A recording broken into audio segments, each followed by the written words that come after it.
Welcome to the biology classes, children. So this is our second class. Hope you all studied the first class well. It was a very simple topic, right? Today we are going to discuss the topic stamen, microsporangium and anther. Today's topic is stamen, microsporangium and anther. We know that the male reproductive organ andrecium consists of stamens. Even though the stamens are differ in number, shape and size, the basic structure remain the same.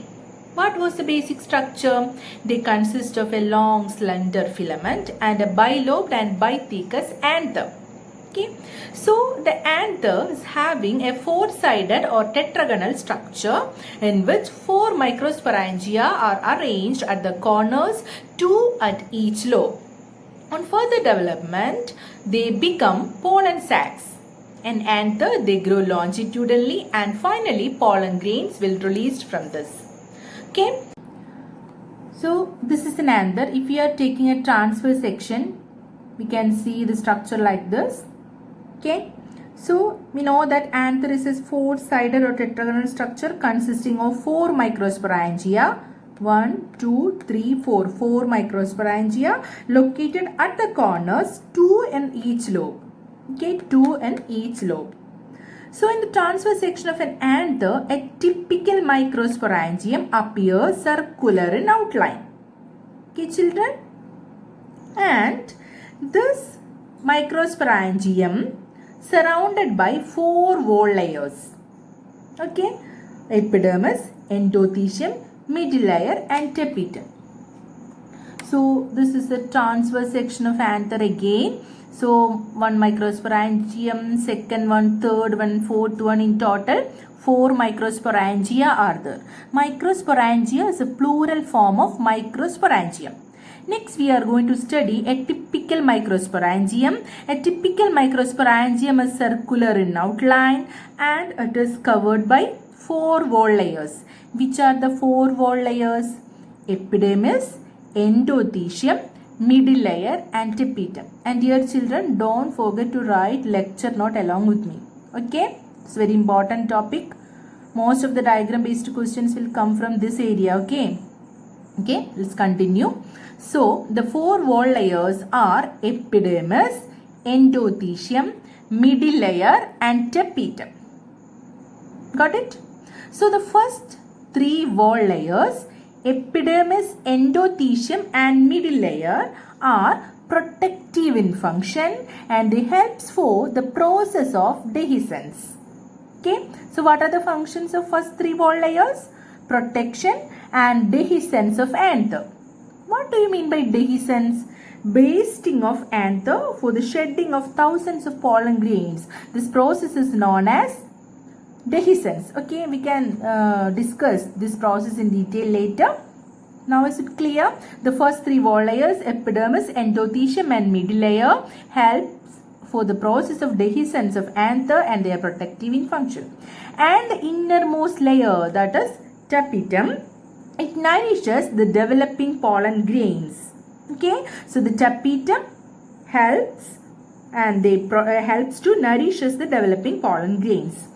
And one more thing, the cells of the tapetum possesses dense cytoplasm and generally have more than one nucleus. Okay, I will show you one more figure. Okay, so it is an enlarged view of microsporangia. So we can see, one more cell in it, that is microspore mother cell. So when the anther is young, a group of compactly arranged homogeneous cells called sporogenous tissue occupy the center of each microsporangium. Clear? And before that, we discuss a point that cells of tapetum possesses dense cytoplasm and generally have more than one nucleus. So in our textbook, you can see a question, how tapetal cells could become binucleate. So the answer for the question is, tapetal cells undergo endomitosis process. In that, nucleus divide within the nuclear membrane, but cytokinesis does not happen. Due to this reason, the number of nucleus increases while the cell is single. That's why the tapetal cells become binucleate. Clear? As the anther develops, the cells of sporogenous tissue undergo meiotic division to form microspore tetrad. Okay? And each of the sporogenous tissue is capable of giving rise to microspore tetrad. And each one is a potential pollen microspore mother cell. Clear? So the transverse section of microsporangium is clear. It consists of 3 wall layers. First layer, outermost layer is epidermis. It is followed by endothecium, middle layer and innermost layer is tapetum. The first 3 layers, that is epidermis, endothecium and middle layer, they are protective in function and helps for the process of dehiscence of anther. Whereas the final layer, that means the innermost layer, they nourishes the developing pollen grain. And they are having sporogenous mother tissue. This tapetum possesses sporogenous mother tissue and each one is a potential pollen or microspore mother cell. In future, they produce microspore tetrad. Clear, children? We are going to discuss the process of microsporogenesis. Okay? So, children, you should write the lecture note. So, we can start with the process of microsporogenesis. It is a process of formation of microspores from a pollen mother cell through meiosis. Okay? So what is microsporogenesis? It is a process of formation of microspores from a pollen mother cell through meiosis. We know that this is sporogenous tissue. Okay? So after attaining maturity, it becomes microspore mother cell. So each one of this sporogenous tissue is capable of giving rise to microspore tetrad. Okay, and each one is a potential pollen mother cell or microspore mother cell. Clear? So the microspore separated from the tetrad and develops into pollen grain. So this is a microscopic view of a transverse section of anther. So here we can see the first microsporangium, the second one, the third one and fourth one. So we know that altogether 4 microsporangia are there and it is covered by wall layers, and at the innermost layer tapetum is having sporogenous mother tissue and it become pollen mother cell or microspore mother cell. This pollen mother cell undergo meiosis. Okay, and produce a cluster of 4 cells, and they produce a cluster of 4 cells. Can you see a cluster of 4 cells here? So the microspore, as they are formed, are arranged in a cluster of 4 cells, and this cell stage is known as microspore tetrad. Microspore tetrad. Okay, the microspore separated from the tetrad and develops into pollen grain. This is a microspore tetrad stage and they separate from the tetrad and develops into pollen grain. Okay, is it clear? And this diagram shows the stages of microspore maturing into pollen grain. Okay, it is the stages of microspore maturing into pollen grain, and finally we can see pollen grain development here. So this is pollen grain. We know that pollen grain, it is a male gametophyte. Okay. So pollen grain represent the male gametophyte. Children, do you remember the experiment, our first practical experiment, pollen tube elongation? Hope you all can imagine the structure of pollen grain now, isn't it? So these pollen grains, they are differ in number, shape and size. I will show you some photographs of pollen grain. This is a photograph of pollen grains of different plants. But this is a typical structure of pollen grain. Okay. So a typical pollen grain is spherical in shape and 25 to 50 micrometers in diameter, and it is surrounded by 4 wall layers. This is outer exine. This is outer exine and this is inner wall intine. Okay, so the spherical pollen grain consists of 2 wall layers, outer exine and inner intine. This outer exine is very hard layer because it contains a tough organic material called sporopollenin. It's spelled it as SPOROPOLLENIN. R-O-P-O-L-L-E-N-I-N. This outer wall, it is very tough. It is very hard because it contains a tough hard material called sporopollenin.